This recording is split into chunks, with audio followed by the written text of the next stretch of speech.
Hello दोस्तों, welcome to the daily brief, जहां हम मार्केट्स की सबसे बड़ी स्टोरीज और ट्रेंड्स को सिंप्लीफाई करते हैं। मैं हूं आपकी होस्ट भव्या दुआ। आज है 18 सितंबर वेंसडे और आज मैं आपके लिए लेके आई हूं 3 बड़ी स्टोरीज। आप हमें स्पॉटिफाई, एप्पल पॉडकास्ट या किसी भी प्लेटफॉर्म पर सुन सकते हैं और अगर आप पढ़ना पसंद करते हैं तो हमारे नो स्पैम न्यूज़लेटर को सब्सक्राइब कर लीजिए फॉर अ क्विक रनडाउन। सब लिंक्स आपको डिस्क्रिप्शन में मिल जाएंगे। तो चलिए शुरू करते हैं। सबसे पहले आज मैं बात करूंगी सेबी के एक नए एसेट क्लास के बारे में। उसके बाद हम डिस्कस करेंगे इंडिया की इकोनॉमी और आखिरी में हम डिस्कस करेंगे इंडिया की राइस मार्केट के बारे में। तो चलिए आज की पहली स्टोरी से शुरुआत करते हैं। सेबी की एक नई एसेट क्लास। जून में सेबी ने एक नई एसेट क्लास प्रपोज की। ये एसेट क्लास इन्वेस्टमेंट मार्केट में एक गैप को फिल करने के लिए है। ये उन इन्वेस्टर्स के लिए बनाई गई जिनके पास 10 से 50 लाख रुपीस तक का कैपिटल है। ये इन्वेस्टर्स ना तो ट्रेडिशनल म्यूचुअल फंड्स में फिट होते हैं और ना ही portfolio management services which is PMS के हाई एंट्री रिक्वायरमेंट्स को मीट कर पाते हैं। सेबी को टेंशन है कि अनरजिस्टर्ड और अनऑथराइज्ड इन्वेस्टमेंट स्कीम्स इस ग्रुप को टारगेट कर रही हैं। ये इन्वेस्टर्स रेगुलर म्यूचुअल फंड से आगे बढ़ चुके हैं लेकिन पीएमएस अफोर्ड नहीं कर सकते, इसलिए ये एक रेगुलेटरी ग्रे एरिया में फंसे हुए हैं। सेबी के प्रपोजल को ब्रेक डाउन करते हैं। सबसे पहले इस नए एसेट क्लास का मिनिमम इन्वेस्टमेंट 10 लाख रुपीस है। ये म्यूचुअल फंड्स और पीएमएस के बीच में फिट होता है। म्यूचुअल फंड्स जो 500 रुपीस से स्टार्ट होते हैं और पीएमएस जो 50 लाख रुपीस से। दूसरा, सेबी ये सजेस्ट कर रहा है कि ये फंड्स डेरिवेटिव्स यूज कर सकें, सिर्फ हेजिंग के लिए नहीं बल्कि एक्टिव मार्केट स्ट्रैटेजीज के लिए भी। इसका मतलब ये है कि funds long short equity funds और इन्वर्स ईटीएफ्स जैसी कॉम्प्लेक्स स्ट्रैटेजीज यूज कर सकते हैं जो आजकल सिर्फ हेज फंड्स या एआईएफ्स में देखी जाती हैं। अभी म्यूचुअल फंड्स और पीएमएस सिर्फ हेजिंग के लिए डेरिवेटिव्स यूज कर सकते हैं। अगर इन्वेस्टर्स को ये एडवांस स्ट्रैटेजीज चाहिए तो उन्हें एआईएफ्स में इन्वेस्ट करना पड़ता है जिसमें मिनिमम इन्वेस्टमेंट 1 करोड़ होती है। सेबी कुछ इन्वेस्टमेंट रिस्ट्रिक्शंस को भी रिलैक्स कर सकता है इस नए एसेट क्लास के लिए, जैसे कि higher exposure limits for single issuers, equity और डेट दोनों में, दिन ज्यादा फ्लेक्सिबिलिटी सेक्टोरल लिमिट्स में और ज्यादा रिलैक्स्ड रूल्स रीट्स और इनविट्स में इन्वेस्ट करने के लिए। ये proposal association of portfolio managers in India which is APMI की नजर में आ गया। एपीएमआई सबसे बड़े पीएमएस मैनेजर्स को रिप्रेजेंट करते हैं। हिंदू बिजनेस लाइन के आर्टिकल के हिसाब से एपीएमआई चाहता है कि सेबी पीएमएस मैनेजर्स को भी इस नए एसेट क्लास को हैंडल करने दे। सेबी के कंसल्टेशन पेपर में अभी सिर्फ म्यूचुअल फंड हाउसेस को ये एसेट क्लास ऑफर करने की परमिशन दी गई है। एपीएमआई का ये व्यू समझने के लिए याद रखना जरूरी है कि 2019 में सेबी ने पीएमएस के लिए मिनिमम इन्वेस्टमेंट को 25 लाख से बढ़ाकर 50 लाख रुपीस कर दिया था। इस चेंज से छोटी पीएमएस फर्म्स को काफी इम्पैक्ट हुआ क्योंकि उनके लिए हाई नेटवर्थ क्लाइंट्स को अट्रैक्ट करना मुश्किल हो गया। अगर ये नया एसेट क्लास पीएमएस मैनेजर्स के हाथ में आता है तो उन्हें ज्यादा इन्वेस्टर्स तक पहुंचने का मौका मिलेगा और हायर पीएमएस एंट्री बैरियर के चैलेंजेस को ओवरकम करने का रास्ता मिलेगा। लेकिन सेबी को लगता है कि ये म्यूचुअल फंड हाउसेस इस एसेट क्लास को मैनेज करने के लिए ज्यादा सूटेबल हैं। उनका आर्ग्यूमेंट ये है कि म्यूचुअल फंड्स के पास डेली ट्रांजैक्शंस हैंडल करने का इंफ्रास्ट्रक्चर ऑलरेडी है और उनका रिटेल इन्वेस्टर्स के साथ काफी एक्सपीरियंस है। अब देखना ये होगा कि सेबी क्या डिसाइड करती है। अगर ये नया एसेट क्लास लॉन्च होता है तो इन्वेस्टर्स को एडवांस्ड इन्वेस्टमेंट स्ट्रैटेजीज का एक्सेस मिल सकता है बिना पीएमएस या एआईएफ्स की हाई एंट्री बैरियर्स के बिना। तो ये थी हमारी आज की पहली स्टोरी। तो चलिए अब बात करते हैं और देखते हैं कि इंडिया की इकोनॉमी में क्या चल रहा है। वर्ल्ड बैंक ने अभी रिसेंटली अपने इंडिया डेवलपमेंट अपडेट रिलीज किया जो इंडिया की इकोनॉमी का डीप एनालिसिस करता है और आगे के प्रोस्पेक्ट्स दिखाता है। मैं इस स्टोरी में आपके लिए की पॉइंट्स को ब्रेक डाउन करती हूँ। तो चलिए पहले गुड न्यूज से शुरू करते हैं। इंडिया की जीडीपी 2023-24 में 8.2% से ग्रो की है जो इस दुनिया की फास्टेस्ट ग्रोइंग मेजर इकोनॉमीज में से एक बनती है। इस ग्रोथ का असर इंडिया के फाइनेंशियल मार्केट्स में भी देखने को मिला। इंडियन स्टॉक मार्केट्स ने इस साल नए ऑल टाइम हाईस टच किए और मार्केट कैप लगभग $5 ट्रिलियन तक पहुंच गई है। इंडिया का MSCI इमर्जिंग मार्केट्स इंडेक्स में भी शेयर 20.5% का ऑल टाइम हाई तक पहुंच गया है। इस ग्रोथ का एक बड़ा रीजन गवर्नमेंट इन्वेस्टमेंट्स हैं। सेंट्रल गवर्नमेंट ने इंफ्रास्ट्रक्चर पे अपनी स्पेंडिंग 28% से बढ़ा दी है जिसमें रोड्स, पोर्ट्स और पावर प्लांट्स पे फोकस किया। इस इंफ्रास्ट्रक्चर पुश से फ्यूचर इकोनॉमिक ग्रोथ के लिए एक स्ट्रॉन्ग फाउंडेशन सेट की जा रही है। मैन्युफैक्चरिंग सेक्टर ने भी बाउंस बैक किया है। पिछले साल के 2.2% कॉन्ट्रैक्शन के बाद ये सेक्टर फाइनेंशियल ईयर 23-24 में 9.9% से ग्रो किया। ये लोअर इनपुट कॉस्ट की वजह से पॉसिबल हुआ था, स्पेशली क्योंकि ग्लोबल ऑयल प्राइसेस गिर गए थे।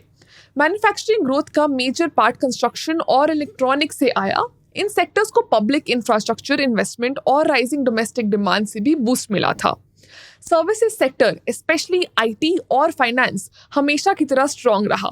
सर्विसेज ने फाइनेंशियल ईयर 23-24 में 7.6% की ग्रोथ देखी, जबकि आईटी और बिजनेस सर्विसेज ने 2000 से हर साल 13% से ग्रो किया। आज के टाइम में ये मॉडर्न सर्विसेज इंडिया के सर्विस एक्सपोर्ट्स का 2/3 कंट्रीब्यूशन करते हैं। लेकिन इकोनॉमी का हर सेक्टर इतना अच्छा परफॉर्म नहीं कर रहा।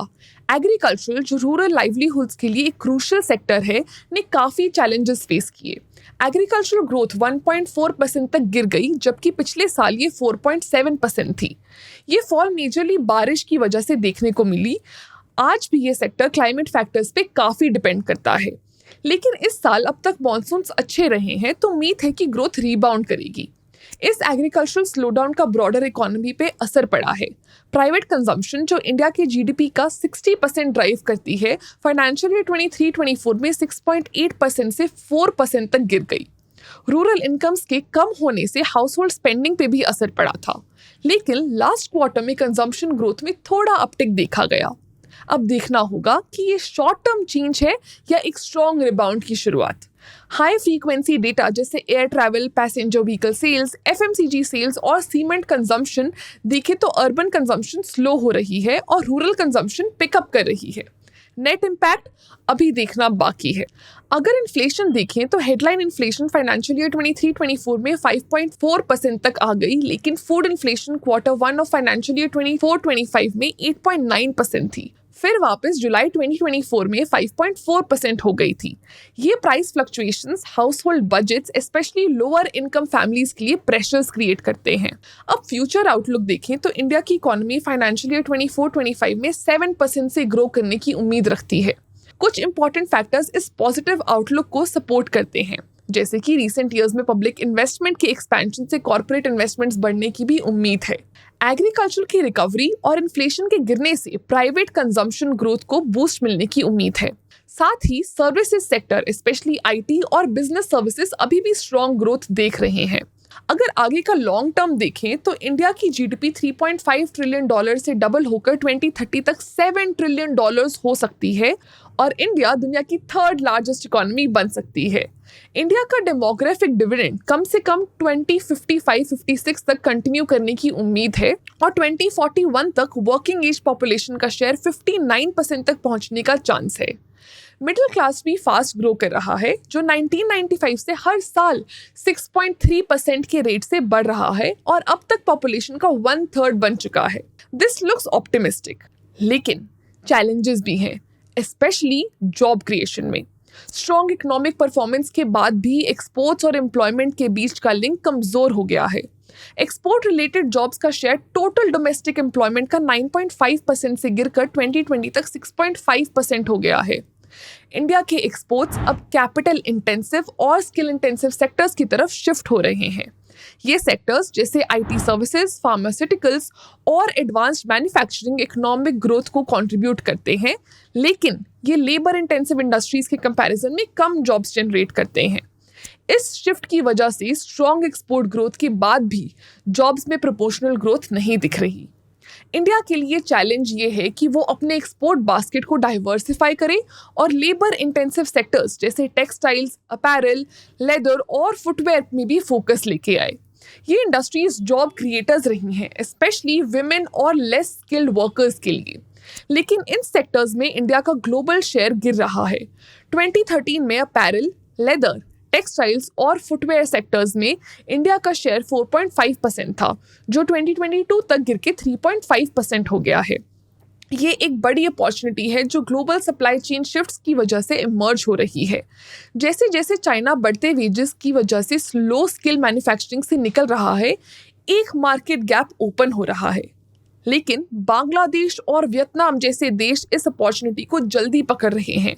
बांग्लादेश का शेयर ग्लोबल ALTF एक्सपोर्ट्स, जो कि apparel, leather, textile and footwear exports में 2022 तक 5.1% पहुंच गया, जबकि वियतनाम का शेयर 5.9% हो गया। इंडिया के पास भी ये मार्केट कैप्चर करने का पोटेंशियल है, जो एक्सपोर्ट्स और जॉब क्रिएशन दोनों को बूस्ट दे सकता है। इस अपॉर्चुनिटी को टैप करने के लिए इंडिया को कुछ चैलेंजेस एड्रेस करने पड़ेंगे। रिसेंट ईयर्स में इंडिया ने प्रोटेक्शनिस्ट मेजर्स का यूज बढ़ा दिया है। मोस्ट फेवर्ड नेशन टैरिफ 2016 में 13.4% से बढ़ के 2022 में 18.1% तक हो गया था। ये ट्रेंड सिर्फ इंडिया तक सीमित नहीं है, ग्लोबल लेवल पे प्रोटेक्शनिज्म बढ़ रहा है।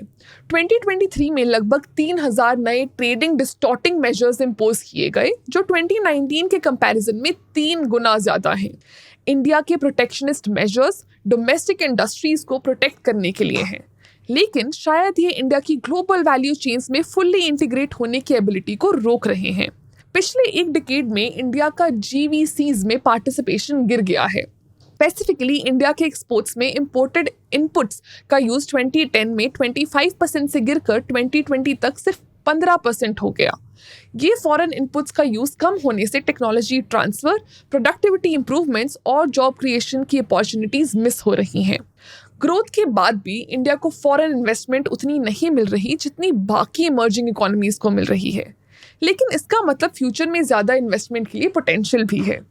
इन चैलेंजेस को एड्रेस करने और इमर्जिंग अपॉर्चुनिटीज को टैप करने के लिए इंडिया को एक साथ कई चीज़ों पे काम करना होगा। आइए देखते हैं कौन सी।